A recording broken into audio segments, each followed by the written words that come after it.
Bueno, presentamos una disección de la cara dorsal del encéfalo. Aquí encontramos el hemisferio derecho y el hemisferio izquierdo, separado por la cisura interhemisférica. La cisura interhemisférica en su parte anterior, separando ambos lóbulos frontales, y la cisura interhemisférica en su parte posterior, separando ambos lóbulos occipitales. Sabemos que hay una cisura, que es la cisura central de Rolando, que me separa el lóbulo frontal del lóbulo parietal. Hacia atrás, en la parte más posterior, encontramos el occipital y su continuidad hacia adelante con el lóbulo temporal. Lo que hicimos en esta disección es una disección topográfica o estratigráfica de la cara dorsal del hemisferio cerebral hasta llegar a los ventrículos laterales. Este es el plano que vamos a presentar y para lo cual vamos a hacer un acercamiento. Primero hay que ubicarnos. Vemos en la parte anterior rostral al lóbulo frontal. Encontramos aquí el lóbulo frontal, hacia atrás encontramos al lóbulo occipital. El lóbulo occipital sabemos que se continúa hacia adelante con el lóbulo temporal. El lóbulo temporal está separado del lóbulo frontal por una cisura, que sería la cisura lateral o de Silvio. Aquí alcanzamos a apreciar parte de la cisura lateral o de Silvio y del lado izquierdo encontramos más claramente la cisura lateral o de Silvio. Entonces, por lo tanto, esta parte sería el hemisferio derecho, lóbulo frontal, lóbulo temporal, lóbulo occipital. Cisura interhemisférica en su parte anterior, cisura interhemisférica en su parte posterior. El lóbulo occipital del lado izquierdo, el lóbulo temporal, la cisura lateral o de Silvio y el lóbulo frontal del lado izquierdo. Ahora, en el fondo de la cisura interhemisférica, nosotros sabemos que encontramos a esta gran comisura, que es la comisura que une un hemisferio con el otro hemisferio. Se llama cuerpo calloso. El cuerpo calloso en su parte anterior recibe el nombre de rodilla y en su parte posterior recibe el nombre de esplenio. Haremos un acercamiento de la región anatómica donde nosotros lo que hicimos es recortar o quitar lo que sería el cuerpo o el cuerpo o tronco del cuerpo calloso y entrar al ventrículo lateral. Hacemos un acercamiento de la región y observamos en la línea media esta estructura, una estructura que va del cuerpo del fornix a la cara inferior del cuerpo calloso. Se llama septum lucidum. El septum lucidum se relaciona funcionalmente con la ira o el coraje, forma parte del sistema límbico. Entonces, si ubicamos aquí cómo viene el cuerpo calloso, a esta estructura que se llama fornix. El fornix del cuerpo calloso en su parte del cuerpo. Yo sé que el cuerpo del fornix se continúa hacia atrás con el pilar posterior del fornix para continuarse en el asta temporal del ventrículo lateral con el hipocampo, que vamos a ver en una vista lateral. Lo que hicimos en esta disección es que recortamos lo que será el cuerpo del fornix para ver o entrar a lo que será el tercer ventrículo. Hacemos un acercamiento de la región y vamos a ver cómo en el techo del tercer ventrículo encontramos una membrana aracnoidea que se llama velo interpósito o interpuesto. Esta membrana se relaciona con las venas cerebrales internas. Sabemos que ambas venas cerebrales internas se unen en la parte posterior para formar la vena cerebral magna o vena de Galeno. Lo que vamos a hacer es reclinar esta membranita y vamos a entrar al tercer ventrículo, que sería esta cavidad. Vemos el tercer ventrículo en la línea media, que sabemos que es la cavidad del diencéfalo. Vemos que en la parte posterior del tercer ventrículo se encuentra el epitálamo. El epitálamo formado a su vez por dos estructuras que vamos a ver en un acercamiento. Para ver estas estructuras lo que tenemos que hacer es reclinar al esplenio del cuerpo calloso. Reclinamos al esplenio del cuerpo calloso y vemos esta estructura que se llama glándula pineal o epífisis. A los lados de la glándula pineal encontramos el cuerpo abenular del lado izquierdo y del lado derecho. Tanto los cuerpos abenulares como la glándula pineal forman parte del epitálamo. Hacia adelante el tercer ventrículo y vemos una estructura que está en sentido transverso, es la comisura posterior. Entonces, estamos viendo la parte más posterior del tercer ventrículo. Si nos fuéramos más hacia abajo ya veríamos la parte posterior del tallo cerebral, los colículos superiores y los colículos inferiores, que están aquí en la parte del tegmeto del mesencéfalo.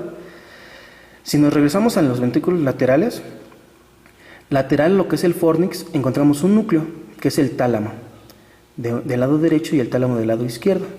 El tálamo se relaciona lateralmente con este núcleo que es el núcleo caudado. En esta región anatómica que se llama la cabeza del núcleo caudado. Entre el tálamo y el caudado se encuentra este surco, que se llama surco tálamo estrado o surco optoestrado de la vieja nómina. En este surco optoestrado vamos a encontrar dos estructuras. Identificamos este cordón de axones que se llama estriada terminal y esta vena que se llama vena tálamo estriada. La vena tálamo estriada o optoestrada. Otra estructura que refiere testigo en esta zona anatómica son los plexos coroides, pero ya los retiramos. Entonces observamos caudado, surco optoestrado y el tálamo. Nuevamente del lado derecho vemos al tálamo y lo que hicimos de este lado es retirar la corteza o más bien el núcleo, las neuronas que forman a la cabeza del caudado. Y vemos estos axones que vienen del núcleo dorsomedial al lóbulo frontal. Esos axones se llaman pedúnculo talámico anterior. Para eso lo que vamos a hacer es que vamos a quitarle el zoom para que podamos ver cómo estas fibras tienen una dirección hacia el lóbulo frontal. Hacemos un acercamiento, como es la región. Entonces identificamos aquí el tálamo en la región del núcleo dorsomedial y salen unas fibras que van hacia el lóbulo frontal. Estos axones se llaman pedúnculo talámico anterior. Son las fibras tálamo-corticales que van hacia el lóbulo frontal del núcleo dorsomedial. Sabemos que el lóbulo prefrontal se tiene que ver con el juicio, el razonamiento y la autocrítica. Tiene que ver con las funciones ejecutivas. Si nos vamos hacia la parte posterior, ubicamos al ventrículo lateral. Sabemos que el ventrículo lateral se le describe un asta frontal, se le describe un cuerpo del ventrículo lateral, hacia atrás se le describe el atrio del ventrículo lateral, que se continúa en dos direcciones. Hacia el lóbulo temporal, el asta temporal, y hacia atrás el asta occipital. Alcanzamos a apreciar de manera más clara del lado izquierdo. Nos ubicamos primero, identificamos aquí al lóbulo frontal, al lóbulo temporal, ubicamos el lóbulo temporal y el lóbulo occipital. Encontramos a la cisura lateral o de Silvio y vemos cómo en el lóbulo temporal se encuentra esta cavidad. Esta cavidad se llama asta temporal del ventrículo lateral. Y yo sé que hacia atrás el asta temporal se va a continuar con el asta occipital. Aquí donde estoy metiendo mi disector es el asta occipital.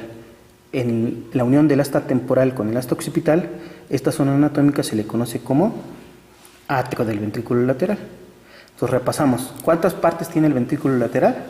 El ventrículo lateral se le estudia un asta frontal, un cuerpo, un atrio, un asta temporal y un asta occipital, que sería hacia acá atrás, el asta occipital. Otro detalle anatómico a considerar en esta disección es las fibras del esplenio. El esplenio manda fibras en dirección lateral. Estas fibras que van en dirección lateral hacia el lóbulo temporal se le conocen como tapetum y manda fibras en dirección posterior. Las fibras que van en dirección posterior se les conoce como forceps occipital. Entonces aquí estamos apreciando dos estructuras del esplenio, tanto el tapetum como el forceps occipital. Las alcanzamos a apreciar también del lado derecho. Vemos aquí el esplenio del cuerpo calloso. Hacemos un acercamiento. Hacemos un acercamiento de la región del esplenio. Nos enfocamos hacia el del lado derecho. Y es un detalle anatómico importante. Fíjense, el esplenio del cuerpo calloso va a mandar fibras en dirección posterior. Estas fibras que van en dirección posterior son las fibras del forceps occipital. El forceps occipital me comunica la cara medial del lóbulo occipital con la cara medial del otro lóbulo occipital. Ahora, este mismo esplenio manda fibras en sentido lateral. Estas fibras que van en sentido lateral se llama tapetum. Y superficial al tapetum tenemos unas fibras que van en sentido antero-posterior. Estas fibras que van en sentido antero-posterior forman el stratum sagital. Dentro de los componentes del stratum sagital se encuentran las fibras genículo-calcarinas, que forman parte de la vía visual. Entonces, fíjense este detalle anatómico. Este es el plano anatómico de la vía visual, componente del stratum sagital, en sentido anteroposterior. Y luego aquí tengo unas fibras que van en sentido vertical. Estas fibras que van en sentido vertical hacia el lóbulo temporal y hacia el lóbulo occipital se le conoce como tapetum y se relaciona con el control de los movimientos oculares conjugados. Y hacia atrás tengo el forceps occipital. Ya si me voy hacia la cavidad, pues encuentro el ventrículo lateral en su región del atrium y el asta temporal. Nuevamente, si nos vamos por fuera de lo que será la cápsula interna, donde está el pedúnculo talámico anterior, encuentro esta cápsula que se llama cápsula externa. La cápsula externa, que de este lado lo que hicimos, del lado izquierdo, lo que hicimos es que quitamos la cápsula externa y encontramos este núcleo. Este núcleo se llama núcleo lenticular. Es el núcleo lenticular. Este fascículo es el fascículo unciforme. El fascículo unciforme va del lóbulo frontal al lóbulo temporal. Pero estas estructuras las vamos a describir de una manera más adecuada en una vista lateral del hemisferio cerebral. Entonces, con esto último es que nosotros identificamos las estructuras de la cara dorsal del hemisferio cerebral o del encéfalo en sí.